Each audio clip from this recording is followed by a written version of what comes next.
Hey guys, what's happening? So I was thinking, as far as Marvel Legacy Infinity Wars, which we've talked about quite a bit, but for the most part, I've only made references to certain events or certain interactions between different characters, but I haven't really started a playlist that was just about this run of Infinity Wars, even though we've made a lot of references to it, and I do mean a lot of references. So for this video and this playlist really, it's going to focus on Infinity Wars, but as the usual, I will be pulling from everywhere, Prime, Countdown, the tie-ins, all of that. And so to get into this, starting from a place of familiarity, a lot of what starts this off we talked about in previous videos with Thanos wins, and in the follow-up videos with us talking about him returning to the present time. And in the present time, with everyone searching for the different Infinity Stones, Gamora wants the Guardians to focus on the Soul Stone and make it a higher priority because since she was last trapped in Soul World within the stone, a part of her is still trapped in there since she's came out. And in Infinity Countdown leading into Infinity Wars, this started to tear her apart from the team because as a family, she felt like they didn't really have her back when it really came down to getting back something that was so important to her. And when it came down to the moment to where they actually parted ways, this happened later in Infinity Countdown when Drax touched the Soul Stone, which at the time was in the possession of Adam Warlock, and when he touched it and saw the darkness that was inside, he immediately knew that something was wrong, and from that moment he sided with Adam Warlock, not allowing Gamora to get close to it.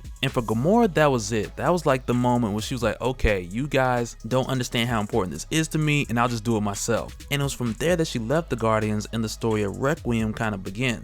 And I only say kinda because it was a mystery that was lingering throughout Infinity Countdown. Because eventually we find out that Gamora had taken the Power Stone from the Guardians, leaving a fake one in its place so that she can then have it placed in a sword and chop down anything that gets in her way. But at the time this wasn't made obvious. There was just more of this teaser alluding to this character named Requiem, who was using a dwarf from Neverdallaire and having him make some sort of weapon, but we never really knew who it was till later on when Requiem showed up, and that's when more of the truth started unfolding rather quickly. But jumping forward, eventually we get to the place where Doctor Strange is calling for everyone with an Infinity Stone to meet up so they can come to a solution of how to safeguard the stones. And one of the things that was pretty funny to me was just Turk having the Mind Stone, and that we found out back when Black Widow had approached Doctor Strange when the Space Stone was just dropped off with her, and as you guys know, later on we find out that it was Logan. And Widow thought the stone was tapped, so she brought it to Doctor Strange and just kind of wrote it on a note because at this point she didn't know where it came from. But what ended up happening was him telling her to hold on to it because he had already had possession of the Time Stone. And this is taking place after Widow had returned from the dead, after being killed by Hydra Supreme. And I got a link in the description for another video clearing all that up. But with Doctor Strange following the signal that Widow was suspicious of, that then led him to Turk and discovering that he had the Mind Stone, and with Adam Warlock, who eventually made his way to Doctor Strange to seek his help and figure out what was corrupting Soul World. But when they went back to investigate, Adam Warlock didn't have his powers in Soul World. And to get Adam out of there, Doctor Strange had to turn back time, also revealing to Adam Warlock that he had the Time Stone. But all these things adding up are a number of the factors that came to the conclusion of Doctor Strange calling everyone with the stones, because after the incident with Adam Warlock, he knew that something was terribly wrong. But as it turned out, assembling the Infinity Watch at this time wasn't necessarily the best idea.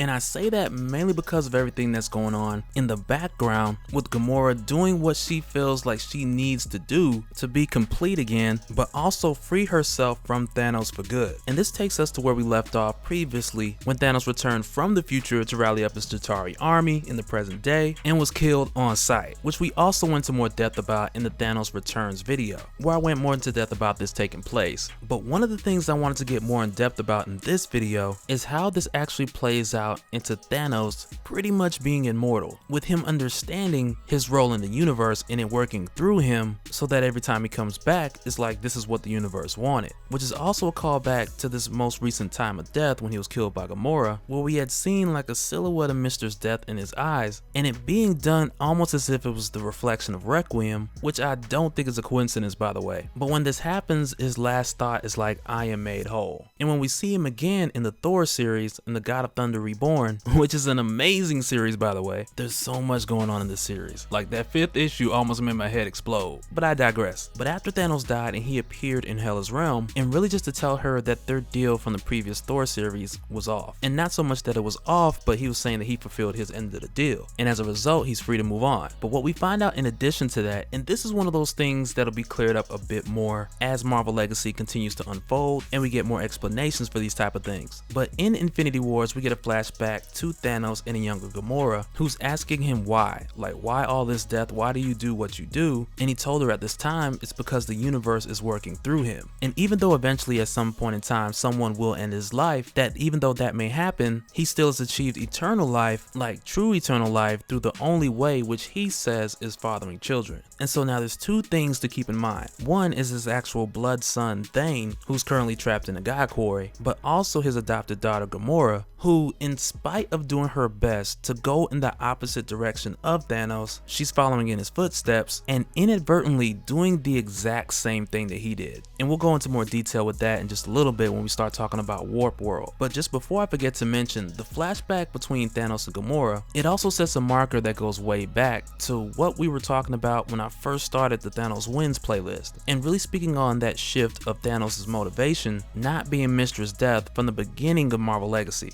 But getting back to Doctor Strange and everyone else who is currently in possession of an Infinity Stone, when they meet in Central Park to put together their plans of safekeeping, Strange brings the Time Stone, Adam Warlock brings the Soul Stone, Turk brings the Mind Stone, along with Bullseye and a bunch of other villains, and mainly because he just believes that Doctor Strange is setting them up, and Widow at this time is keeping her distance with the Space Stone in case anyone pops up. She's ready like Fortnite with a sniper rifle. And with the Reality Stone, which is brought here by Carol Danvers, they end up using in combination with the Time Stone to open a door through reality to see what Thanos is doing at this time, and potentially see future realities of what his next move may be. But when they do this, they see that he's dead. And I would have just been like, yep, okay, well I guess everybody go home now. No Infinity War today, y'all run along now. But just keep in mind, this is close to the time to the Cosmic Ghost Rider video where we had talked about Eros, the brother of Thanos, removing the will and testament from Thanos' body, which was wrapped around his heart. And had they watched a little bit longer, they probably would have seen that. But it comes to a point in this meeting where Turk realizes that Star-Lord does not have the Power Stone, because once again he's suspicious of everybody here, and as a result he's using the Mind Stone to scope everybody out and see what's going on. But like I mentioned earlier, Gamora, when she had left the Guardians, she ended up switching the Power Stone for a fake so she could place it in her sword when she went to see Thanos and when she came to collect the rest of the stones. And when she crashes in on this meeting going for Captain Marvel first, which she kind of had to do because Captain Marvel was one of the strongest ones there, and this made her one less heavy hitter to worry about. But when she appears establishing that she is Requiem and also that she is the one who killed Thanos, she makes it clear that she's doing what she believes needs to be done. And for Gamora, this really illustrates that thin line that you walk between being a hero and being the villain.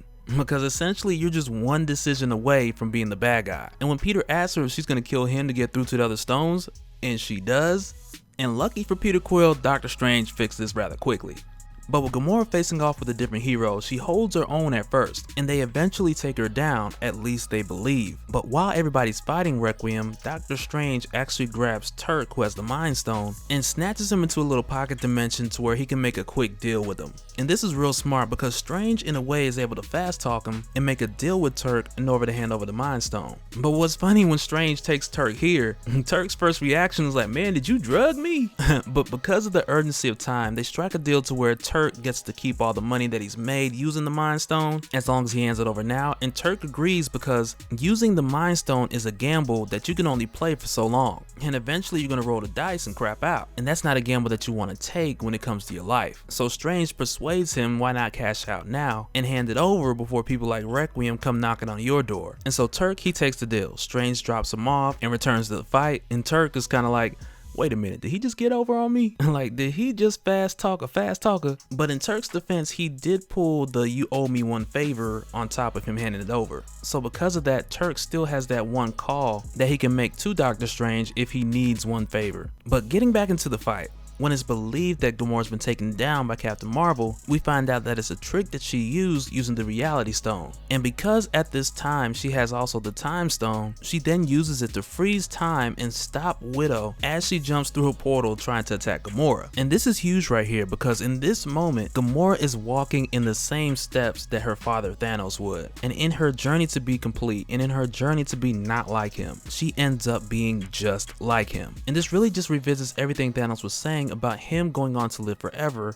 by his children carrying out his legacy, which if I had to guess is kind of where the title Thanos Legacy came from, but we're only like one issue in, but I'm pretty sure that's where it came from. But with that being said, that sounds like a figure of speech, and it sounds like one of your old sayings. Here in Infinity Wars, and I'm sure it'll be explored again in Thanos Legacy, we come to find out that this is just the way of the universe. And perhaps we'll see that there's more to it later on, but with Gamora following these steps in her own way, collecting all of the Infinity Stones, finding a way to complete herself by retrieving the rest of herself from the Soul Stone, which really feels like a callback to Thanos' last thought when he died, saying that now he is complete, and being united with death was his form of completion, much like Gamora being reunited with the other portion of herself, which she refers to as Devandra. And so not long after this happens, they're met by Loki and Floa, who I won't go into too much in this video because I really want to do a video for Infinity Wars that is all about Loki, because he's been busy. But the important thing to focus on now is that Gamora realizes that they've been to the God Quarry, and when Loki tells her to look into the next reality and realize that Requiem and Gamora are two different people, it puts her in her head the idea that she needs to get to the God Quarry so she can get to what's underneath it, which is the Quarry of Creation. And I got a link in the description to more about the God Quarry and where we talked about it in the Thanos Wins playlist, but just keep in mind that Gamora knows she needs to get there so she can figure out why she can't see past that next reality, and also most likely figure out why, even in death, she can't shake Thanos, which I believe just goes back to what he said about the universe using him to fulfill its purpose. And we see that when she does two more things that are exactly like her father, and one of them being, instead of getting rid of half the life in the universe by wiping it out of existence, instead she folds it in half by merging two into one. And at the end of the day, it's the same but different, and by merging two into one, she's practically doing the same thing, but just that she's not eliminating half of life with a snap. But around this time, there is a moment where she gets rid of the ghost Thanos, who keeps popping up and only she can see, by snapping him away, which really doesn't help her case with the ongoing legacy thing. And that didn't get rid of him for good, that just made him quiet for the moment.